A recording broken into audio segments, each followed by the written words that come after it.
What is up, guys? Mr. Octagonal here from Octagonal Gaming. Now we have some NBA draft grades. Of course, the NBA draft was last night, so I gotta grade it.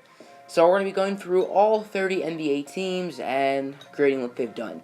So starting with the Philadelphia 76ers, I gave them a C.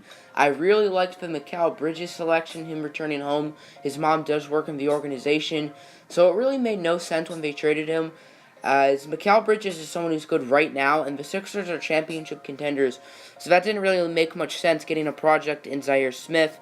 Landry Shamet, talented player, but I viewed him as more of a mid to late second round prospect. And then the Shake Milton deal, I'm not huge on the deal, but I do like Shake Milton as a prospect. So overall, not too huge on the Sixers draft. Now we have the New York Knicks. I think I was kind of harsh on the Knicks. I kind of wish I gave them a B, honestly. But I gave them a C+.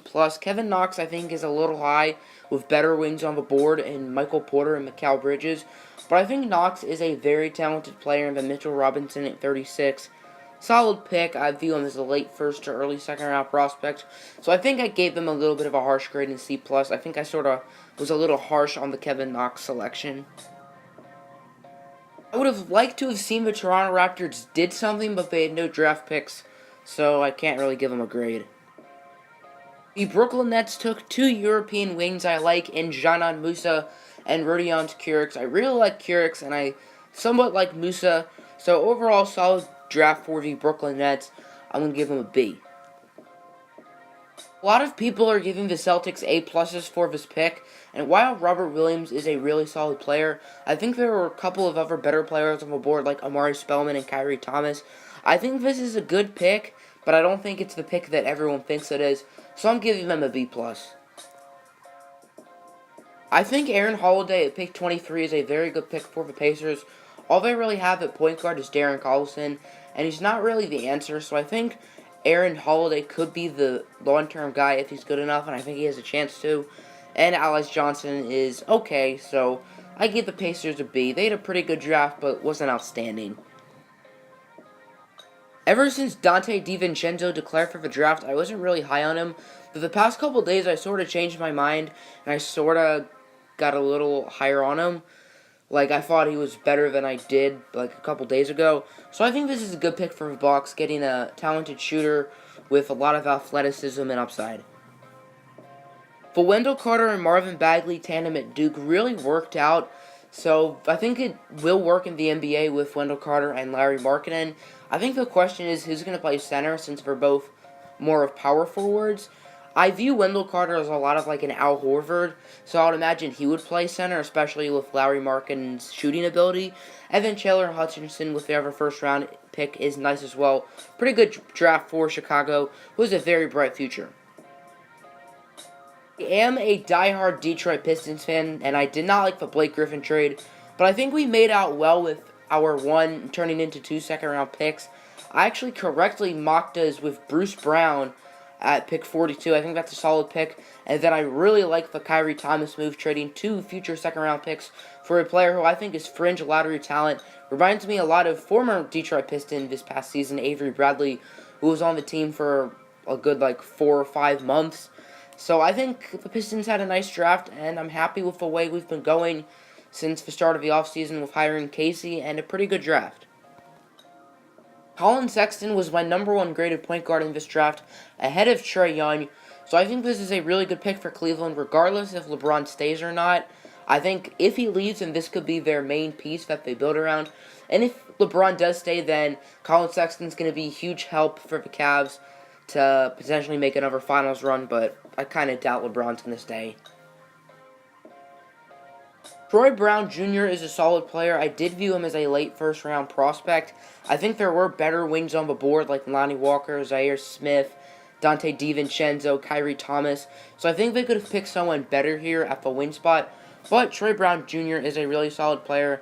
And then I don't really know enough about Isuf Salmon, but I do know the Wizards are good with point guard with John Wall and his backup Tomas Satoransky. So I don't really think that's a huge need when they could have gone with a big man. Magic do have a pretty solid front court in Nikola Vucevic and Aaron Gordon. I think they could have used a guard more, sort of like a Colin Sexton, but 6 is a little bit high for Sexton, and Mo Bamba was the best player on the board. I could see maybe Nikola Vucevic being traded for like a Dennis Schroeder. I think that'd be good for both the Hawks and the Magic, and there's a chance Aaron Gordon could leave in restricted free agency. So I think that's a nice pick for Orlando, and then Melvin Frazier and Justin Jackson in the second round are solid picks as well. Two teams in this year's draft did not have any picks. The first one we already talked about, which was the Toronto Raptors.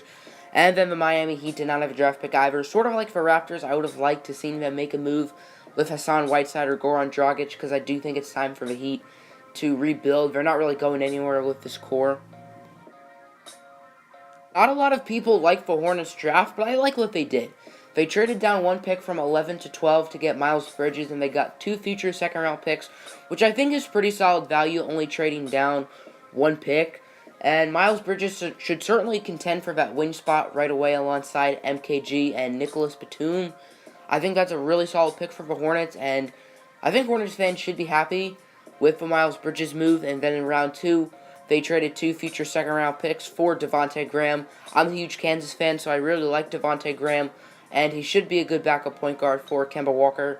And if they trade Kemba Walker, which is absolutely a possibility, I'd love to see Devontae Graham get a lot of minutes this year. Let me just say, Trae Young's attire gets an F.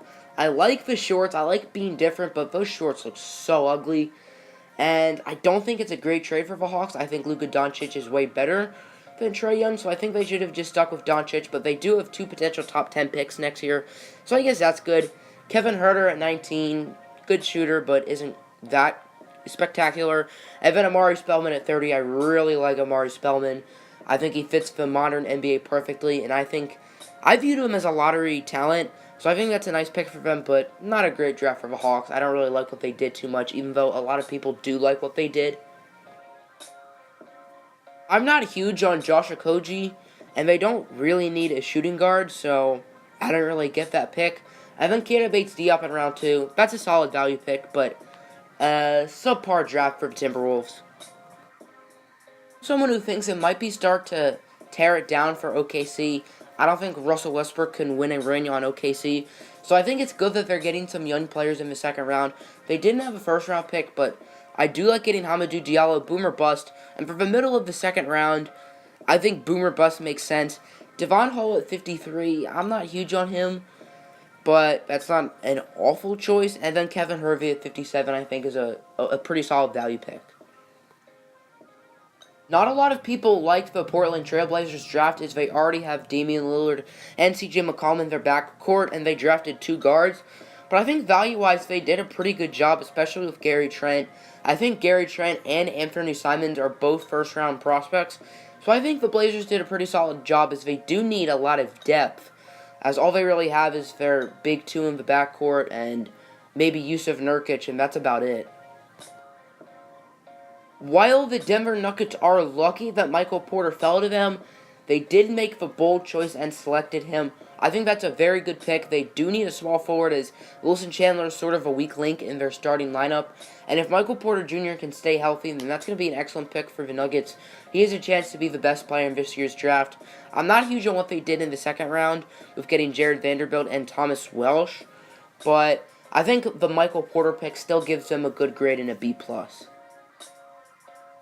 I viewed Grayson Allen more as an early to mid second round prospect, but I don't think this is a terrible pick for Utah. They are picking a leader and a winner, but not in the Elite 8 game against Kansas, am I right? Go Jayhawks. But I think this is an okay pick for Utah. Not great, but I guess not terrible. I viewed Jacob Evans more as a mid-second round prospect, but I don't think this is a bad pick for the Warriors. They do need some depth on the wing, as Patrick McCall is coming off a pretty serious injury, and Andre Iguodala, he's not getting any younger, and he's not really that great of a shooter anyway. Sean Livingston isn't a shooter really at the point guard spot, just a veteran leader and good at defense.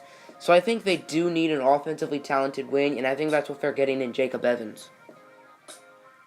While Patrick Beverley is a really good point guard right now, he's not the future, so I think the Shai Gilgeous-Alexander trade was solid, but not great. I do think Miles Bridges is better, and I think Bridges sort of fills more of a need there, because Danilo Gallinari really is not that good at that small forward spot, and I could see him potentially getting traded this summer.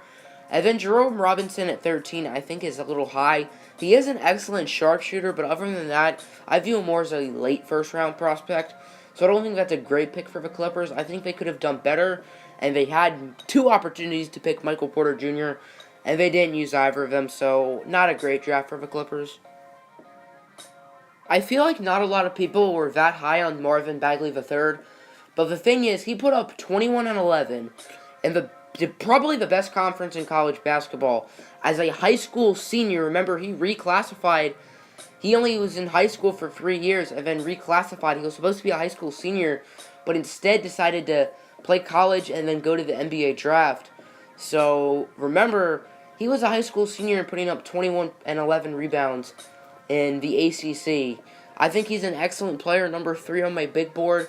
I think they should have picked Luka, but, I mean, Luka didn't really want to play in Sacramento, so I think this is a pretty good pick for the Kings, and I think they are headed into the right direction. I think they had a good draft last year. I really like De'Aaron Fox, and I think Fox and Marvin Bagley can be a really good 1-2 punch. The Lakers drafted 3 European players. 2 of them, however, did play college basketball, and I'd imagine will be on the team this year, in Mo Wagner and Sviatoslav Mikhailuk. As I mentioned earlier, I'm a Kansas fan. I do like Mikhailuk a lot. I think I would say early second round is his range, so I think that's a good value pick for them. And then I feel like a lot of people think Mo Wagner is a reach at 25. I disagree. He led Michigan to the national championship. He fits today's game, can shoot the ball, and he's a solid rebounder, so I think that's a nice pick for the Lakers. But I think their best value pick was honestly Isaac Bonga, who's probably going to stay in Europe a couple years ago. He sort of reminds me of Giannis Antetokounmpo, where he's a small forward, but he's lean, he's small, he can play point guard. So I think the Lakers honestly had a really solid draft. I think a B+ honestly is a little harsh. I'd say more of an A-. So I think the Lakers did a pretty good job. Suns, of course, have the number 1 overall pick, and while I would pick Luka Doncic, DeAndre Ayton is my number 2 player on the board, so I think it's a good pick. He reminds me a lot of Karl-Anthony Towns, not particularly great on defense, which is Ayton's concern, but they both can get buckets. They're both good inside, and they both had jump shots coming out of college. I think I was a little generous with the Mikal Bridges trade, giving them an A-, but I think Mikal Bridges is a very solid player, very good right now, and if Josh Jackson doesn't develop, which I do think Josh Jackson will develop into a great player, I think Mikal Bridges will be this team's long-term 6th man, or Josh Jackson could be a small ball power forward potentially. Elio Kobo in the second round is a solid pick, and then George King. I didn't even know he existed, which isn't pretty because the other 59 players who got drafted, I all knew they existed before the draft started, but I did not know who this George King guy was. Lonnie Walker at 18 is a really solid pick for the San Antonio Spurs. They don't really have a solid shooting guard with Manu Ginobili probably retiring soon, and Danny Green isn't that good at starter. So I think Lonnie Walker is a very nice selection, and then Chimezie Metu is a good pick too. Tony Carr's a solid player. Give him a Pelicans a B. While Jaren Jackson was the best player available at 4, and I think that's a good pick for the Grizzlies, I think they should have traded down with Chicago, let go of the Chandler Parsons deal, and then drafted Wendell Carter at 7, who they know more about, and I feel like they trust more, so I think that's what they should have did, but Jaren Jackson's a very solid pick. And then Javon Carter reminds me a lot of Patrick Beverley. Excellent defender, excellent grinder. I think the Grizzlies did a pretty good job. I think the Rockets should have probably drafted European players instead of D'Anthony Melton and Vincent Edwards, and probably stashed them overseas, so maybe they could sign a top-tier free agent this summer. But the Rockets did draft 2 pretty talented players, especially in D'Anthony Melton, who's an excellent defender. While Dallas did have to give up their first-round pick next year, which is protected, so they could still get it if they're really bad, Luka Doncic is the best player in this draft. Dallas has drafted a star, and they have an extremely bright future now with him and Dennis Smith. Jalen Brunson's a winner, so that's good getting some winning mentality. And then, good flyer in Kostas Antetokounmpo, the younger brother of Giannis, has some upside. So I think the Dallas Mavericks had one of the best drafts out of any team.